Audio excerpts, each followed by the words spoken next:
Good evening student. आज हम पढ़ेंगे linear magnification of a spherical mirror. Spherical mirror की लीनियर मैग्निफिकेशन। ठीक है, तो लीनियर मैग्निफिकेशन क्या होती है? It is defined as the ratio of the size of image to the ratio of the it is defined as the ratio of the size of the image formed by the mirror, कि mirror जो image बना रहा है उसका size upon जो आपका size of object है। तो इसको स्मॉल m से रिप्रेजेंट करते हैं। ठीक है, तो m जो होता है that is equal to size of image upon size of object. तो आपका साइज मतलब जो उस ऑब्जेक्ट या इमेज की हाइट है। ठीक है, तो इमेज की हाइट को हम रिप्रेजेंट करते हैं h2 से और ऑब्जेक्ट को h1। तो ये होती है आपकी a' b' अपॉन ab।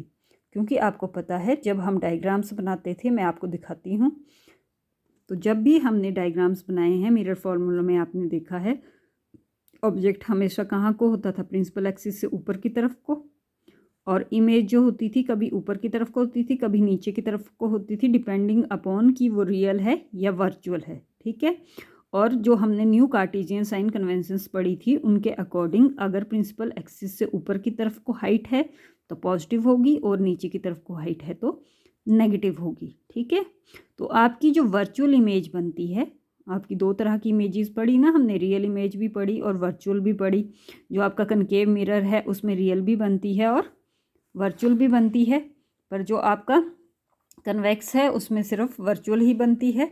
तो डिपेंडिंग ऑन कि आपकी इमेज रियल है कि वर्चुअल है, क्योंकि रियल इमेज हमेशा उल्टी बनती है, इन्वर्टेड नीचे की तरफ को, तो ये नेगेटिव होगी। जबकि वर्चुअल इमेज हमेशा कहाँ को बनती है? ऊपर की तरफ को, इरेक्ट सीधी, तो ये क्या होगी? पॉजिटिव। ठीक है, तो कनकेव मिरर में आपकी यानी जो इमेज है उसकी हाइट पॉजिटिव भी हो सकती है और नेगेटिव भी हो सकती है। पर जो कन्वेक्स मिरर होता है, कन्वेक्स मिरर में हमेशा आपको पता है सिर्फ एक ही टाइप की इमेज बनती है। वो कैसी बनती है? वर्चुअल, और वो कहाँ को होती है? ऊपर की तरफ, तो ये क्या होगी? पॉजिटिव। ठीक है, तो अब हमारा जो m है डैट इज इक्वल टू बन गया h2 अपॉन h1। ठीक है, तो अब आपकी m की वैल्यू जो है डिपेंड करेगी, उसका साइन जो होगा पॉजिटिव है या नेगेटिव है, ये डिपेंड करता है h2 के साइन पे, यानी इमेज की साइन पे, कि h2 पॉजिटिव है कि नेगेटिव है। ठीक है, h1 तो हमेशा ही क्या होगा? पॉजिटिव होगा, क्योंकि हमेशा हम जो ऑब्जेक्ट लेते हैं वो हम हमेशा ऊपर की तरफ को ही लेते हैं, तो वो हमेशा पॉजिटिव होगा। तो h2 पॉजिटिव कब होगा? जब आपकी इमेज कैसी है? वर्चुअल। और h2 नेगेटिव कब होगा? जब आपकी इमेज कैसी है? रियल। तो उसी के बेसिस पे आपका m पॉजिटिव या नेगेटिव होगा। आपने जब भी क्वेश्चन बनानी है आपने h2 का साइन देखना है कि वो कैसा है। ठीक है, जब हमने मिरर फार्मूला किया था और हमने ट्रायंगल लिए थे किसके साथ? पोल के साथ मैंने लिए थे ना, ऑब्जेक्ट का भी और इमेज का भी, a b p और a'(b')p, तो हमारी इक्वेशन बनी थी ab upon a'(b' equal to pb upon p'। इसको मैं उल्टा करके लिख दूँ तो a'(b' upon ab equal to pb' upon pb। ठीक है, अब हमारी जैसे कन्वेक्स मिरर की बात करें तो कन्वेक्स मिरर में आपकी इमेज कैसी बन रही है? वर्चुअल। ठीक है, तो यहाँ पे अगर हम देखें तो a'(b' ऊपर को है, h2 भी पॉजिटिव, h1 भी पॉजिटिव। ठीक है, पर अगर डिस्टेंसेस देखो तो ऑब्जेक्ट लेफ्ट की तरफ को है तो नेगेटिव होगा, pb जो है पोल से डिस्टेंस जो है ऑब्जेक्ट का वो नेगेटिव होगा, और पोल से जो इमेज का डिस्टेंस है वो पॉजिटिव होगा। ठीक है, तो v जो है आपका वो पॉजिटिव होगा और u नेगेटिव होगा। तो आपकी जो इक्वेशन बनेगी वो क्या बनेगी? v upon minus you. ठीक है, पर आपने ये वाला माइनस साइन नहीं देखना है, आपने हमेशा, मैंने बोला कि मैग्निफिकेशन पॉजिटिव होगी कि नेगेटिव होगी, ये डिसाइड करेगा h2 का साइन। तो आपकी क्योंकि इमेज क्या है? सीधी बन रही है, ऊपर की तरफ को बन रही है। ठीक है, इसका मतलब आपकी ये जो a'(b' जो इमेज है ये ऊपर की तरफ को बन रही है, इसका मतलब आपका h2 पॉजिटिव है, तो आपकी मैग्निफिकेशन भी जो m की वैल्यू है वो भी क्या होगी? पॉजिटिव। अब कनकेव मिरर है, कनकेव मिरर की हमने जब डेरिवेशंस की थी आपको होता है उसमें दो टाइप की इमेजेस बनती थी, एक बनती थी रियल इमेज और दूसरी बनती थी वर्चुअल इमेज। ठीक है, दो तरह की थी ना। जैसे फर्स्ट केस था रियल इमेज का, ये उल्टी बनती थी नीचे की तरफ को, तो इसके लिए h2 क्या है? नेगेटिव। h2 नेगेटिव का मतलब मैग्निफिकेशन क्या है? नेगेटिव। ठीक है, इसमें हम देखें तो दोनों डिस्टेंसेस कहाँ को हैं? लेफ्ट को, तो u भी नेगेटिव, b भी नेगेटिव। ठीक है, तो रियल इमेज की अगर मैं बात करूँ तो रियल इमेज के लिए अगर इस इक्वेशन को लगाओ तो आपका जो H2 है वो नेगेटिव होगा, क्योंकि रियल इमेज में वो उल्टी बन रही है, तो H2 नेगेटिव होगा अपॉन H1, ठीक है, equal to -V upon -U, क्योंकि अभी आपने डायग्राम में देखा दोनों कहाँ को हैं, लेफ्ट को हैं, दोनों नेगेटिव हैं, तो नेगेटिव नेगेटिव क्या हो गया, कैंसिल, ठीक है। तो ये तो बन गए पॉजिटिव, ये इक्वेशन तो बन गई पॉजिटिव, ये वाली रेशो। पर यहाँ देखें तो H2 के साथ क्या लगा है, नेगेटिव, इसका मतलब आपकी मैग्नीफिकेशन क्या होगी, नेगेटिव, ठीक है। दूसरी है वर्चुअल इमेज। तो वर्चुअल इमेज की अगर हम बात करें उसमें भी हमारी इक्वेशन क्या बनेगी, A dash B dash upon AB equal to PB dash upon PB। इसी इक्वेशन को देखेंगे हम सब जगह। तो आपका वर्चुअल हमेशा कैसी होती है, इरेक्ट, सीधी ऊपर की तरफ को। तो H2 पॉजिटिव होगा, H1 भी क्या होगा, पॉजिटिव, ठीक है। तो अगर हम डायग्राम देखें इसका, मिरर फार्मूला जब हमने डिराइव किया तो वर्चुअल इमेज का हम डायग्राम देखें in case of A concave mirror.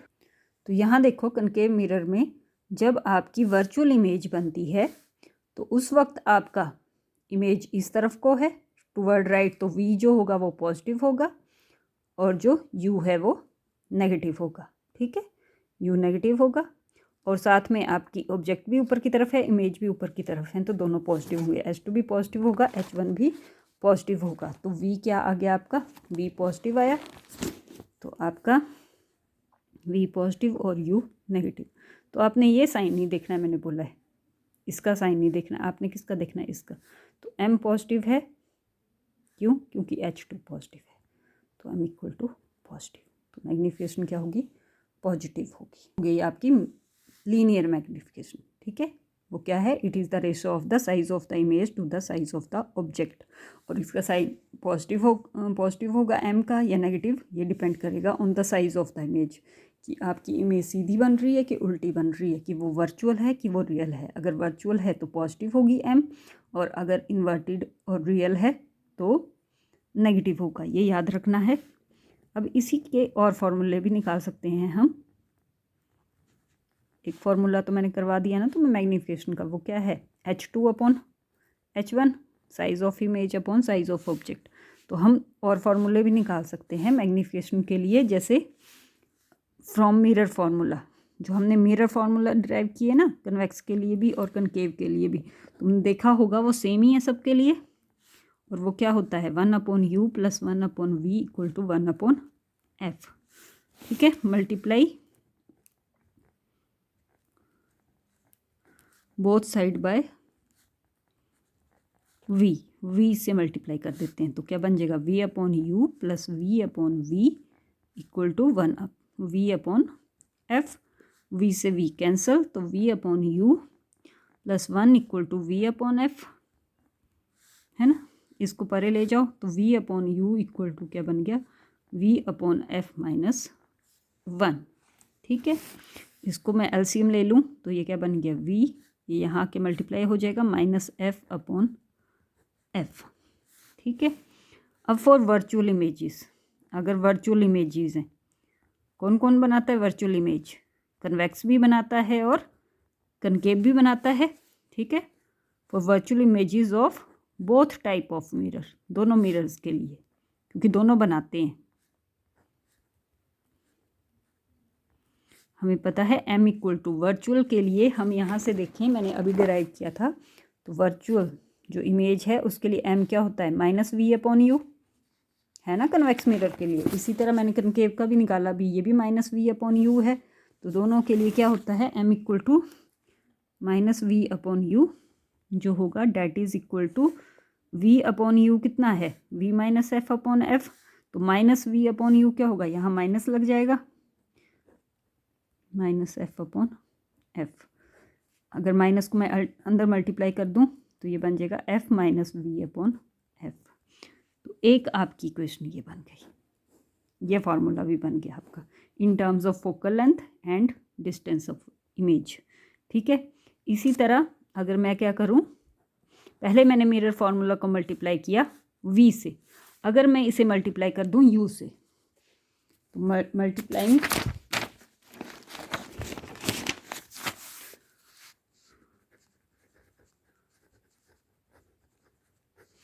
both sides of mirror formula bye you. ठीक है, मिरर फॉर्मूला क्या है, 1/v + 1/u equal to 1/f। तो मल्टीप्लाई कर दो u से, u/v + u/u equal to u/f। u/u क्या हो गए, कैंसल, तो u/v minus +1 equal to u/f। ठीक है, और u/v इक्वल टू u/f -1, ये +1 पर जाके माइनस हो गया, एलसीएम ले लो तो u - f/f। ये तो हो गया u/v, पर मैग्नीफिकेशन क्या होती है, v/u। ठीक है, तो आपका m इक्वल टू हो जाएगा वर्चुअल इमेजेस के लिए -v/u इक्वल टू -f/, ये भी उल्टा हो गया ना, अगर ये u/v उल्टा हो गया, v/u बन गया, तो ये भी तो उल्टा हो जाएगा, तो -f/u - f। ठीक है, अगर मैं इस माइनस को नीचे मल्टीप्लाई कर दूं तो ये हो जाएगा m equal to -v/u equal to f/f - u। ये भी एक फार्मूला बन गया फोकल लेंथ और ऑब्जेक्ट के डिस्टेंस से। ठीक है, तो ये दो फार्मूले बन गए आपके मैग्नीफिकेशन के। ठीक है, पर अगर एक बन गया आपके डिस्टेंस इस फोकल लेंथ और डिस्टेंसेस की टर्म में, और एक जो हमने पहले ही पढ़ा था, मैंने स्टार्टिंग में करवाया। ठीक है, तो ये अदर फार्मूलेज हो गए। अब नेक्स्ट है practical applications of spherical mirror, कि जो आपके स्फेरिकल मिरर्स हैं हम उनको कहाँ कहाँ यूज़ कर सकते हैं। ठीक है, तो सबसे पहले जो आपका कन्वेक्स मिरर है वो रिफ्लेक्टर की ज़्यादा यूज़ हो जाता है इन स्ट्रीट लैंप्स। जो स्ट्रीट लैंप्स है उनमें हम उसे रिफ्लेक्टर की तरह यूज़ कर सकते हैं, क्योंकि मैंने बताया है जो कन्वेक्स मिरर है वो क्या करता है, वो लाइट को एक पॉइंट पे, जो लाइट की रेज है उनको एक पॉइंट पे इकट्ठा नहीं करता है, वो क्या करता है, लाइट को एक पॉइंट से फैला देता है। जैसे बल्ब होता है, बल्ब से क्या होता है, या ट्यूबलाइट से लाइट चारों तरफ को फैलती है ना, उसको डाइवर्स बोलते हैं कि फैल रही है सब जगह। तो अगर हम कन्वेक्स मिरर को रिफ्लेक्टर का यूज़ दे देंगे, जैसे हमने क्या किया, जो आपने देखी हैं स्ट्रीट लाइट्स, ठीक है, जो लगी होती हैं उनके पीछे रिफ्लेक्टर लगे होते हैं, जैसे हीटर में होता है पीछे को, रोड के पीछे को रिफ्लेक्टर वैसा लगा होता है। तो जब वो उससे टकराएंगी पीछे रिफ्लेक्टर से, तो वो क्या करेगी, सब जगह फैल जाएगी, तो ज़्यादा एरिया तक क्या होगा, आपकी लाइट होगी, रोशनी होगी। ठीक है, इसी तरह जो कन्वेक्स मिरर है उसको ड्राइवर मिरर भी यूज़ किया जाता है। जो हमारे व्हीकल्स में रेयर मिरर्स लगे होते हैं ना, फ्रंट में इधर और इधर को लगे होते हैं, साइड को जो मिरर लगे होते हैं, जिससे ड्राइवर देखते हैं कि पीछे से गाड़ी तो नहीं आ रही है ना, वो वाले जो मिरर्स होते हैं वो भी क्या होते हैं, कन्वेक्स मिरर्स होते हैं। ठीक है, क्यों, क्योंकि उस केस में आपकी इमेज जो बनती है वो स्मॉलर एंड इरेक्ट बनती है। आपने देखा ना कन्वेक्स मिरर में जो हमारी इमेज बनी थी जब हमने मिरर फॉर्मूला डिराइव किया था, तो कन्वेक्स मिरर में जो हमने इमेज बनाई थी वो इमेज कैसी थी, है याद, कैसी थी, कन्वेक्स मिरर में छोटी। तो जब वो छोटी इमेज बनाएगा इतने सारे ऑब्जेक्ट्स की, इतनी सारी कार और व्हीकल्स की, तो पीछे का काफ़ी एरिया कवर कर पाएगा ना, तो वो क्या होंगी, छोटी होंगी। तो सेकंड हम उसको यूज़ कर सकते हैं कन्वेक्स मिरर को एज ए ड्राइवर मिरर। ठीक है, थर्ड आपका जो कनकेव मिरर है that is used as a reflected in search light या हेडलाइट में। तो कनकेव मिरर को हम रिफ्लेक्टर यूज़ करते हैं किसमें, सर्च लाइट जिससे हम कुछ ढूंढना हो, जैसे टॉर्च है, ठीक है, या आपकी जो हेडलाइट्स है मोटर की। क्यों, क्योंकि हमें जो अपनी लाइट है, अगर हमें कुछ ढूंढना है, जैसे इतने से एरिया में अगर मुझे कोई चीज़ ढूंढनी है, तो मेरी सारी की सारी लाइट यहीं पड़नी चाहिए, तभी मैं उसे ढूंढ पाऊँगी ना। अगर मेरी टॉर्च की लाइट जो है वो सारी की सारी यहाँ नहीं पड़ी, इस एरिया में नहीं पड़ी, वो सब जगह फैल गई, तो क्या होगा, हमें सब जगह यानी उतना साफ, उतना क्लियर नहीं दिख पाएगा।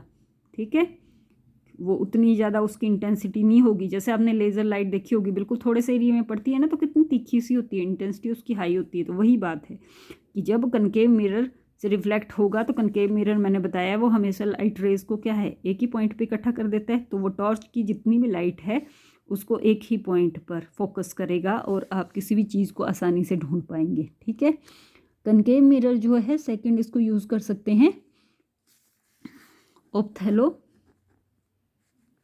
ऑप्थेल्मोस्कोप में।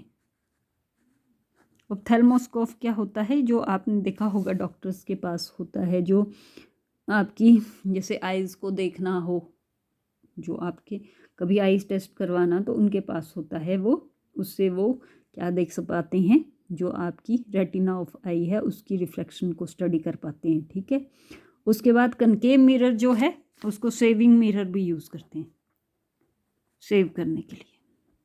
ठीक है, तो सेविंग मिरर या मेकअप मिरर भी उसको यूज़ किया जाता है।